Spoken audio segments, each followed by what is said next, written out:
Hello, everyone. Thank you for joining us today. During these unprecedented times, we want to stay connected and do our best to ensure the continuity of your child's education. We recognize that during this age of social distancing, public education looks completely different. Many of our administrators, teachers, and support staff are faced with similar challenges as you. They are interacting with and teaching your child while trying to conduct their own homeschool setting for their children. They too may be faced with challenges from their own children that they have never encountered before. So we are all in this together, working together as one team, one day at a time, doing our personal best while giving ourselves and each other grace. What is a power struggle? A power struggle is when a child refuses to do something and the adult continues to insist on the child doing the task. Oftentimes, the child and adult continue to banter back and forth in a tug of war for control. Usually, the adult is making statements like, "You will do it because I said so," or "Don't argue, just do it now," while the child may shut down, talk back, tantrum, ignore, run away, and/or refuse to participate. Through these reactions, each party is attempting to get their needs met by wearing the other person down. Unfortunately, the longer this continues, the harder it will be to get the child to comply. In the end, if the adult gives in to the child's demands to stop the negative behavior, the likelihood is that the child will use the same negative behavior in the future to get their needs met. In a power struggle, neither party wins. A power struggle should be viewed as an attempt by the child to get their needs met by gaining control of a situation when they might be feeling many things such as powerless, embarrassed, unsuccessful, confused, inadequate, misunderstood, anxious, or tired, just to name a few. In our current situation, many of us may be feeling these exact same emotions. Power struggles should be seen as a normal response by children experiencing stress and anxiety with all the big changes that are happening in our daily lives due to COVID-19. The power struggles can be managed if the adults figure out why they are occurring, how to effectively intervene, and how to minimize them in the future. Power struggles can be very stressful, unsettling, and frustrating for the entire family. Remember, you are not alone. We are here to help support and assist you as we all move into these next phases of distance learning. Next, we are going to talk about ways adults can avoid these power struggle traps. As you find yourself in your new role supporting your child's learning, we want to share several ideas with you that will help improve the likelihood of a calm, positive, and predictable environment for you and your child. We realize that during the school day, you have many other jobs to do besides supporting your child's education. Many of you are attempting to balance home, school, and work, and this may be causing you to feel overwhelmed and stressed. Not to mention, you may have other children in your home who will also need your attention, support, and assistance at the same time. Remember to grant yourself, your child, and your child's teacher grace and patience. Distance learning is new to all of us, and mistakes will be made.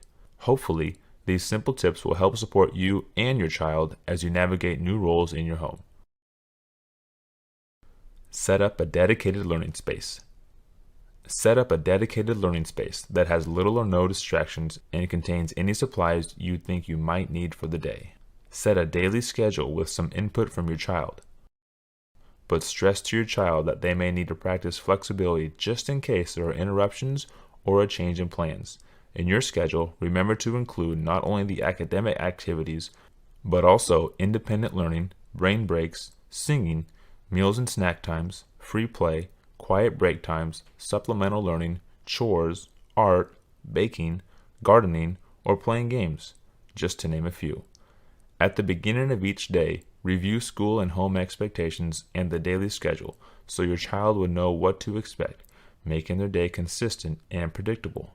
Discuss and remind your child daily what your expectations are if you need to work, take a phone call, accomplish a task, or interact with a sibling. Agree upon activities that they can successfully do independently.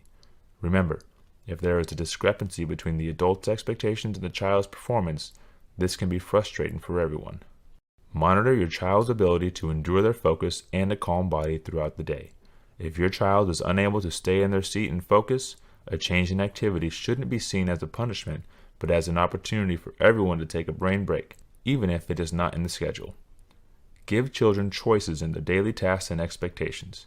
Give them 2 choices that they can choose from that you can live with. Make sure the given choices are obtainable and the student can be successful. For example, can you do 3 or 5 math problems today? You circle the problems you have chosen to do. Giving the power of choice to a student sends the message that you believe they are capable of completing that task. Maintain a positive attitude and a healthy growth mindset about distance learning, the assignments or tasks given, your child's teacher, your child, and yourself. Saying things like, "This is hard, but we'll do our best, work on it together, and take a break after we work for 10 minutes can help make learning a more positive experience. Determine daily what level your child is on and avoid pushing them past their limits. Remember, your home is not a school, and it should remain your child's place of peace and safety. Use timers to simulate a school bell and the beginning or the end of an activity. Timers may also be used to give children more choice in their school day. For example, do you think you can complete this assignment in 7 minutes or 8 minutes? Alternate between preferred and non-preferred activities. During a preferred activity, it is important to give a child some power or choice in how the work or task is completed. Often, a non-preferred task is something that is difficult for the child to do, and therefore they do not like the task. It is crucial to avoid a power struggle during a non-preferred activity, since the child is probably using their negative behavior to avoid working on the non-preferred activity. If this avoidance is successful, you can be certain they will try this technique in the future to avoid feeling inadequate, embarrassed, or anxious. To avoid this situation, you can agree prior to starting work that the child can first work on the non-preferred task for a chosen amount of time and then go to a preferred task for the same amount of time. Once the preferred task is complete, the cycle can continue, or you can move on to a new task. Acknowledge that the student has been given the control to make choices and to make their own behavioral choices, and that you will wait until they make the right choice. This sends the message that you will wait because you know they are capable of making the right choice. Predetermine a cool-down spot with your child. Select a location that can continue to be supervised by an adult. Use a timer and determine the length of the break. Prior to using this space, ask your child what would help them calm down if they were to escalate, and make sure the space is stocked with those items.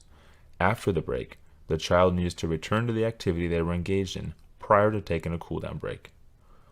Sometimes, no matter how many things you try, a child may still become engaged in a power struggle. Remember, you are not alone. You can contact your child's teacher or other school personnel to ask for assistance. Together, you can determine what are the best steps to take in order to avoid power struggles. We hope this video was helpful as you support your child with distance learning. As we said before, give yourself grace as you learn to incorporate academic routines into your home life. If you find yourself engaging in a power struggle, know that this is normal and will happen. We have created a video part 2 to provide ideas on how to disengage from a power struggle. If you are interested in watching, please refer to our list of videos for disengaging from a power struggle.